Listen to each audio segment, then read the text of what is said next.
Let's get started. I first want to introduce myself. My name's Boz, or it's Bozil Chividjian, but we'll try to avoid any confusion and just say Boz. My parents named, knowing with the last name Chividjian, they decided to name me Bozil too. It's just made life that much more interesting. But anyway, I'm glad to be here, and I just want to thank you all for being here. I've been dealing with these types of issues for 20 plus years, and I can tell you that you can have a pretty low view of the church doing this stuff for a long time. And in many ways I do. But when I walked in here yesterday, I remember just thinking very quickly, okay, wow, this is pretty amazing. This is God working, that a number of churches in the area would see this as significant enough to want to pull together this, not to make a lot of money, not to make any money, not to do, get glory or fame, but just because this is a major issue. And that they would come together and work tirelessly to pull this together, and that all of you are here. That is, for me, just personally, incredibly inspiring, incredibly encouraging, because there have been many days that I want to know, where is the church? And so thank you. Thank you for being here. I want to say at the outset with this case study that we're not going to get through it. We could spend a day on this. The purpose of this exercise is for us to realize, and even me continually realize, how much we don't know. And it's to help us begin thinking through and wrestling through, and I want this to be interactive. I'm a law professor by day, and so I'm not going to call on you like I would a law student, but I want us to have a conversation. I don't want this just me up here talking for 30 minutes, and you don't want that either. So I want us to have this discussion, because what I've tried to do in putting this case study is put together a case study that really combines a lot of things that myself or my team have encountered in the past 20 years. So this is real stuff. And I think it's really important to deal with the real stuff, because there are going to be those in ministry and those outside of ministry that are going to be faced with this type of thing. And the question is, what do I do next? Because I can tell you, and many of you know this, that how we respond to these types of situations have a profound impact on the lives of survivors, the lives of other survivors, not only just the one that's reporting the abuse, but on other survivors, and the lives of your church. How we respond. And my experience in the work that I've done has been that most pastors and church leaders, aren't responding in malicious ways. They're responding out of ignorance. Somebody told me a year or two ago, they said one of the most deadly combinations is the combination of arrogance and ignorance. When you have that combination, disaster results. And I can tell you that in responding to these types of situations, I have encountered time and time and time again that deadly combination of an arrogance, like we know how to deal with this, and a complete ignorance. And that is why I've encountered, and many of you have too as well, throngs of people who have run from the church. They want nothing to do with the church. Because not just the abuse, but many survivors have told me the abuse was horrific, and it'll stay with me for the lifetime. But what has done the most profound damage in my life has been the response of the church, or the failed response of the church. So we got to get this. And again, it's going to be messy.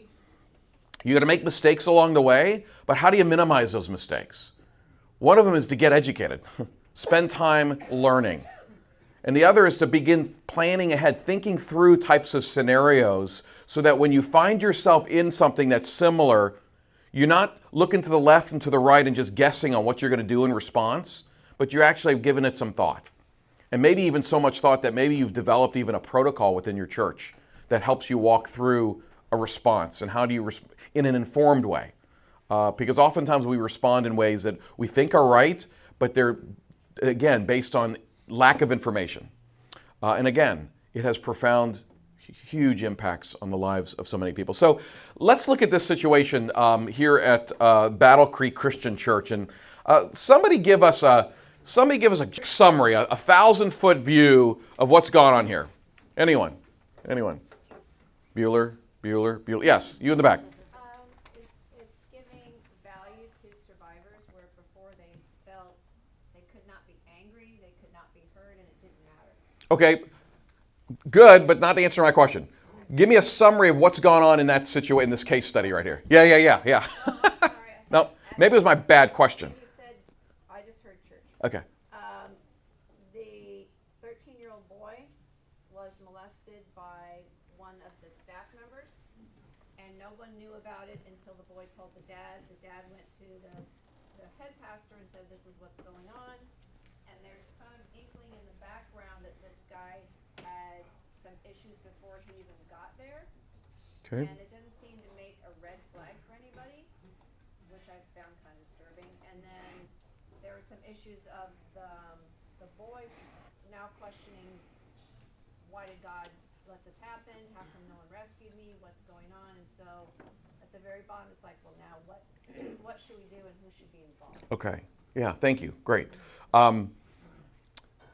What are some unique dynamics, and you've touched on some of them already, what are some unique dynamics as you're reading through these particular facts that stick out to you?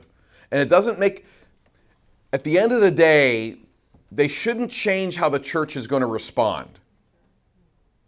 But you at least should be aware of them because it will impact how people respond and the dynamics that go on from here forward as this pastor and the leadership attempts to respond well to it. Yes, ma'am. First of all, the pastor, the elder that's being accused is one of the few supportive, non-troublemaking elders.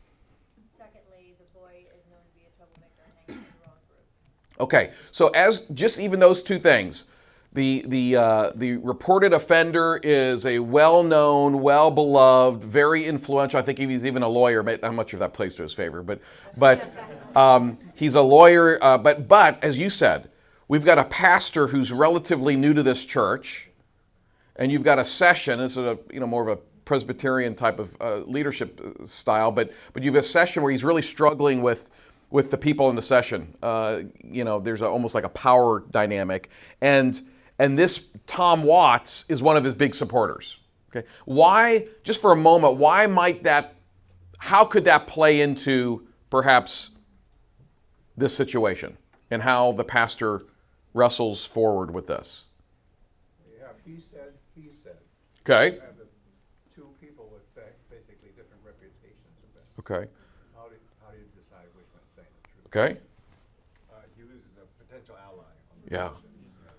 Yeah, that's really significant. Yes, sir. At this point, Mr. Watts probably feels like he's an essential part of the ministry, whereas this young boy probably doesn't. Okay. Yeah. Yeah. Now let's shift. You mentioned the young boy. What do we know about him? Troublemaker.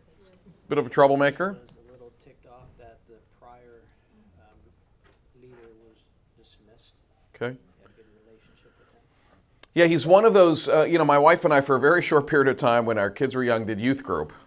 And if I'm being honest, there was always one or two in the youth group that when they didn't show up that week, I mean, if you're just being honest, you were like, oh, phew. This week's going to be a little bit easier. But that's Ben Long. Ben Long was the one that's a little bit of at least he had the reputation of that. Okay, sometimes the reputations go far worse than the reality, but he has the reputation for that. And he made some comments. What type of comment did he make? Because we have a situation we learn in this that occurred not too long ago involving the former youth pastor, right? We don't have many details about it. But what did Ben Long, or somebody overhear him saying? Yeah. So think about that. The dynamics with Tom Watts, but Ben Long. How do you think that will play out? Just doesn't take a rocket scientist. How do you think it'll play out in how the church, as this begins to unfold, perhaps may respond? At least some of those in the church may respond. Yes, sir. Kids making it up. Okay. Kids making it up. They're going to think that he's using that as a way to discredit him, to get him back. Okay. Because he was previously close to the one before. Okay. Anything else? Yes, ma'am. The family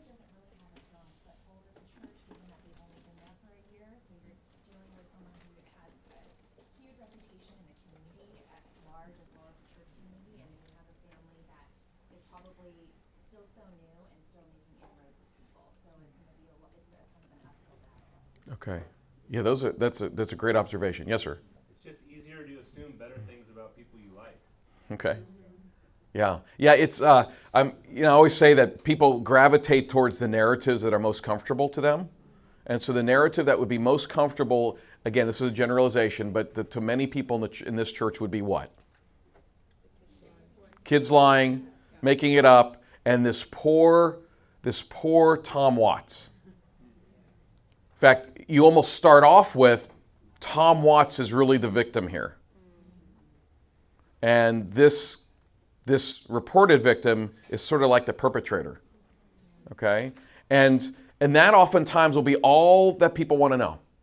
They'll come to that conclusion, and they'll not only come to that conclusion, but if Tom Watts is like many that I've dealt with, Tom Watts is not, when all this begins to surface, do you think he's just going to sit there? No way. He's not going to sit there. He is going to play that dynamic and spin that narrative better than anybody else. And there will be many within the church who will be more than happy to embrace it because the alternative is too difficult for them. The alternative is that this man that we've known for so long, who is such a pillar in the community, is actually not the real person that we know. We don't want to do that. Because he's such a nice, good person. Somebody said niceness is not a character trait. Correct, it's a choice. Don't let anybody tell you, well, he's such a nice person. So what? Doesn't make a difference. Somebody had their hands up. Yes, sir. I'm sorry, I don't see it that way. I see Okay. Tom Watts is going to take a fall here no matter what. Okay. I mean, I look at this and he's guilty regardless of what has transpired. His reputation, he has an impeccable reputation, and he now no longer has one. Okay. Because there will be people in the church that will. I just think he's. If I'm him, I have to see my way through this and then resign. Okay. I don't see any way out. Okay, so you see him as sort of toast, like he's finished, just through this allegation. Okay. Okay. I'm just curious why, when the new pastor was hired, Tom Watts disclosed to him that he was accused when he was 19. No wonder. And he's the only person that he confided in. Okay. What in him made him want to do that? Yeah, a lot of what we're saying here is the basis for why you as a church need to work through and do the hard work up front of putting together a response protocol. Because if you don't, these dynamics here are going to throw you off course. Okay, you will get sidetracked very easily. And here's the problem with Pastor Evans. One of the first things I would be telling Pastor Evans if he called me is, get ready because your job may come to an end here. You have to be ready to sacrifice your job for this because it's going to be really, really messy. Now, once in a while it's not, but it's going to be really, really messy. And I'm just telling you, that's easy for me to say to somebody. I'm not the one that's, counting on this job to feed my family and to pay my bills. And if we don't think that influences how one may think, and I'm not saying that's bad, I mean, that's normal, then we're being naive. So he realizes, and he will realize over time, even if he doesn't now, that this is not just a minor thing that we're going to get over in our church. This is like somebody throwing an atomic bomb in the middle of our church. And at the end of the day, we're going to be picking up body pieces. So how do we approach and respond to this in a way that says, hey, we're going to approach it in a consistent, systematic way. Yes, each situation's a little bit different, but if you've got something to go to, if you can look at Tom Watts and say, Tom, these are the decisions we're making, but it's not because we don't like you, but it's because, remember that protocol that we put together 2 years ago? We're just following it. And we're not going to make exceptions. Because if we don't have that, we're going to respond differently depending who the reported offender is. If the reported offender is Tom Watts, you're going to respond, reality says you're going to respond differently than if the reported offender is the janitor that was just hired a week ago. You just are. And so to have that protocol that says we're going to follow this, regardless of whether it's the pastor or the janitor that was hired a week ago, is going to be consistent. Now, it's still going to be messy.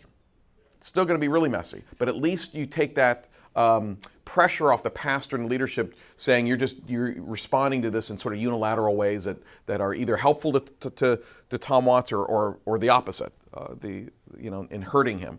So I think what I would like to do in breaking this up is, and with the time that we have, and again we won't get finished, is I want to talk about and highlight the different categories of people here that are involved in this situation, and spend a little bit of time on each. So what we're not going to get from this conversation is, okay, I'm leaving this session with an ABC on exactly what to do. Okay, I have some ideas. I developed this case study a number of years ago. I'm still trying to figure it out. Okay. But I think it's really, really important that we understand and break down the various parties and the importance of how we respond is critical. So the parties I'd at least want to break down and to talk about, if we have time here, is Ben Long and his family, other children in the church, Tom Watts and his family, survivors within the church, and then sort of the outside community. Okay? And they're somewhat broken down, in my opinion, in priority. Because I think at the end of the day, and some may disagree with me, but I share with leaders all the time, at the end of the day, your greatest responsibility as leaders is for the most vulnerable amongst you. That means, because I see leaders struggle all the time, feel like they're on a scale and they got to balance between Tom Watts and Ben Long, We just got to walk this middle ground and just so we don't upset him, but we don't upset them. Let me tell you something, you will fail if that's the approach you take. So you ultimately have to say, we want to be fair, and we got to do this in an informed way. But ultimately, who is the population that is our greatest responsibility? Those are the vulnerable and the children. And so we start with Ben Long and his family. What does the pastor do? Pastor Evans gets off the phone with Ben's dad. What does he do? Besides maybe drink a lot. No, I'm just kidding. But I mean, what should he do? I mean, you've just got off the phone. You're probably not going to bed. Real quick, in Oklahoma, we have, it's state law that if someone discloses, we have to report. Okay. Is that standard across the board for other states? What is the law in California, do you know? Okay. Let me ask you this. Before we say what is the law about reporting, what if we say, who cares what the law says about reporting?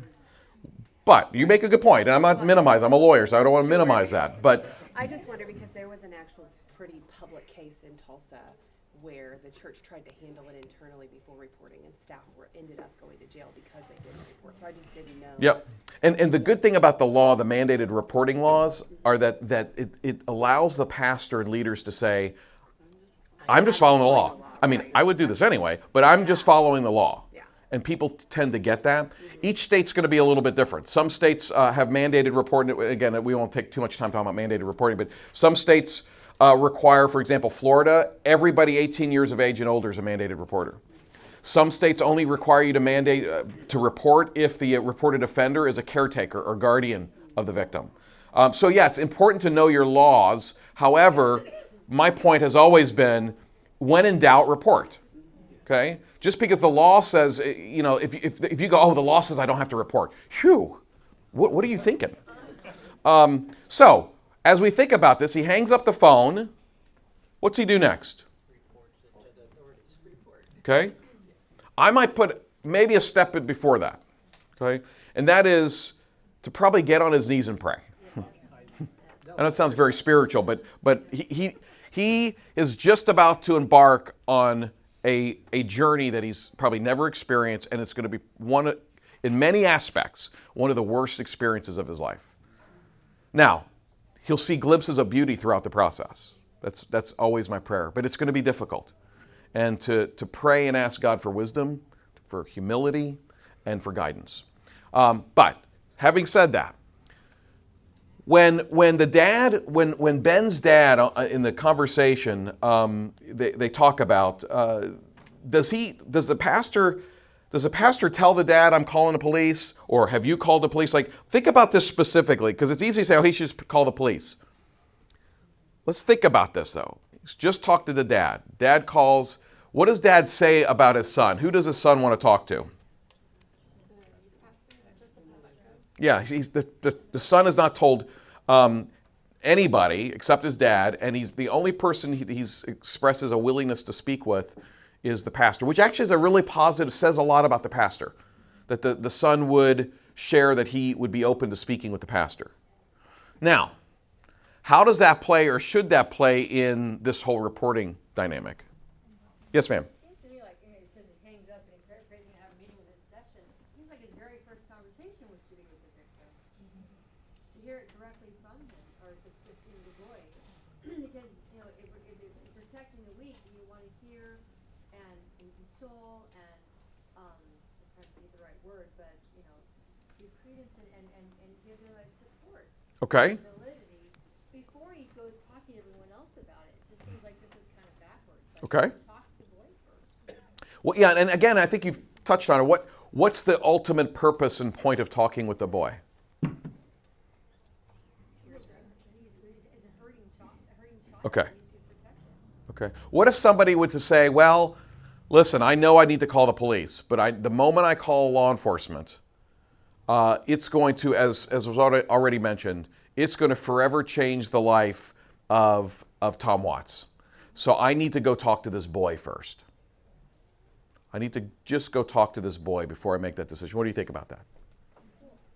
Perhaps, but on the other hand, I think the more important thing is that this child needs to be ministered to, listened to, validated, Yeah. supported, because the pastor's not the only one about to go through the claims. This boy is too. Yeah. Yeah, well said. I think asking why you're going to go speak with the child, and again, we'll talk about whether that should be done before or after reporting, is really important. If you're speaking to the child because you want to talk to the child to just see if this child sounds credible so that you can then decide whether you report or not, big mistake, okay? That's not your role and responsibility. Your role and responsibility is not to ascertain the validity or credibility of this young man's disclosure to discern whether or not you're going to contact law enforcement. Because if you think about that, if you peel away the top of that, you'll realize that that's really being generated and driven by a desire to protect Watts. I don't want to do these things to my friend Watts, so I really want to make sure that what this kid is saying, and how in the world do you know? Are you a forensic interviewer? Have you had training as a law enforcement sex crimes investigator? No, I don't think so. You're a pastor, and that means you need to understand what tools are in your toolbox and which ones aren't. And let me tell you, when it comes to this stuff, you don't have most tools, and you need to acknowledge that. So yes, speaking with the boy at some point in time early in the process, I think is a really, really good thing, because not to see whether I believe him or not, but to show, especially if he wants to speak with me, show affirmation and kindness and compassion to this young man who has lots of spiritual questions, many of which you're probably not going to be able to answer, and don't try. Yes? I just have a question. Is it, in your experience, is it wise for the pastor to even be in the middle of this? It just seems like there's a lot of conflicts of interest that arise immediately. Is it better to, and it seems like the pastor or the leader is always at the center of it. Are there models where you take the pastor completely out? Yeah, I think at some point in time in the process, there are some models that would say pastor and even church leadership need to take a step out. At this early stage, it's almost impossible to do, because this pastor has been contacted by a father of a reported victim who is in shock and grief, and for the pastor to go, okay, well, you're going to have to call this person. I got to step out of it, creates a problem. Go ahead. But could you have like a protocol where the pastor immediately says, it's begun. So a team goes into work right away. He says, and they've already agreed almost immediately he needs to step out because there's going to be too much conflicts of interest that begin immediately. Yeah. Are there? Yes, the answer is yes, because one of the things that's going to be learned very early on in this process is that the pastor should not be dealing with this alone or in isolation. Some pastors, and I've encountered them, will try to do that, either because they think they can, or they don't want to bother anybody else, or quite frankly, if they're really honest, they're just trying to contain this because of what I talked about earlier. And so at some point in time in the process, sometimes earlier rather than later, preferably, yes, we have to, that's where that protocol comes in place. Say, okay, what do we do in the decisions we make as a church? Who's going to be making these decisions from here forward? Okay? And it shouldn't just be the pastor. It shouldn't, in many situations, shouldn't just be the leadership, the deacons or the elders, because those same conflicts exist. Oftentimes what we will encourage them to do is you're already going to have a child safeguarding team in place, hopefully in your church. You'd have a member or two of that team. You might even have somebody outside of your church who doesn't really know all the parties be a part of that decision-making process. So it doesn't mean that nobody in leadership should be a part of this process, but it should be diluted with the input and expertise of some other people who are going to be pouring into that. So let's assume now the pastor gets off the phone. Does he make the call to the police? What if Ben's dad goes, listen, Ben does not want you to call the police. Ben really trusts you and he wants to meet with you. But he has promised me to tell you, do not call the police right now. He's so embarrassed. He's ashamed. What do you do? Yeah. Would it be okay to meet with him and the dad since he wants to meet with you, and then ask the boy if you could report in front of them? Okay. Yeah, I think as you go through this, first of all, you want to ask dad, have you reported? And encourage the dad to do it. Okay? Because dad really should be the one, first and foremost, reporting this. And you following up to make sure that dad has done it. But if it's like the situation I've just described, there could be some value to saying, let's meet first thing in the morning, let's talk, we're going to report this. But yeah, what I don't want to do is further traumatize this young man and betray what he believes is trust with me by going ahead and reporting it before we can have that meeting first thing in the morning. But I'm telling you, it's going to be reported.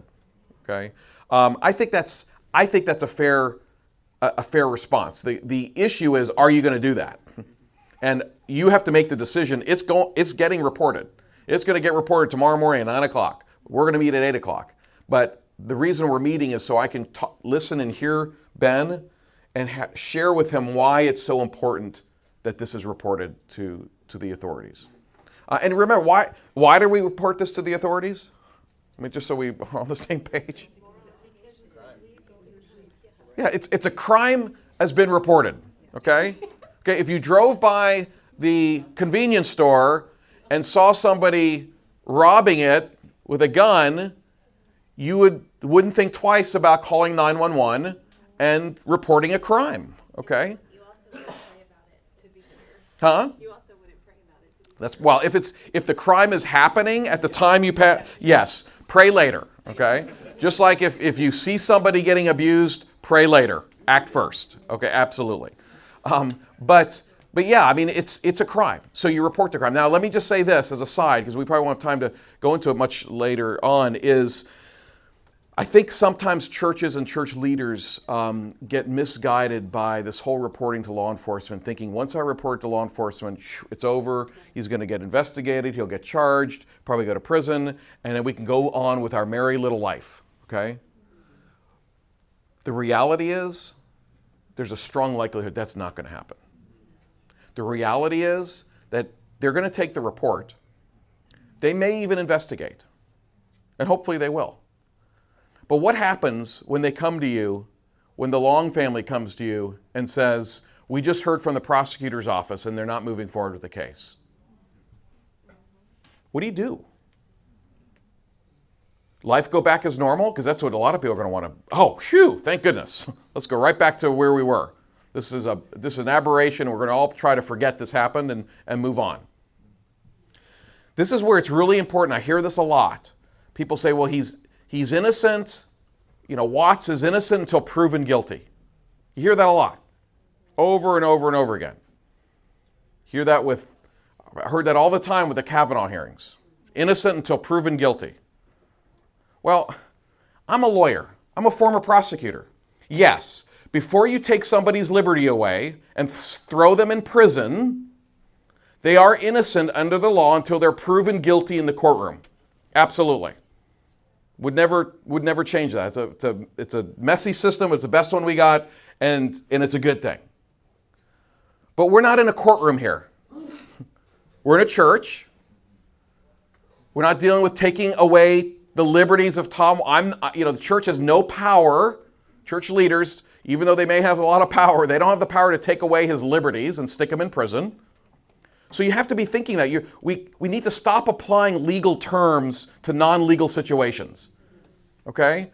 So because by that notion, you'd say, well, if the statute of limitations has expired, I guess, that means you can't prove him guilty, because statute of limitations, that means that didn't happen.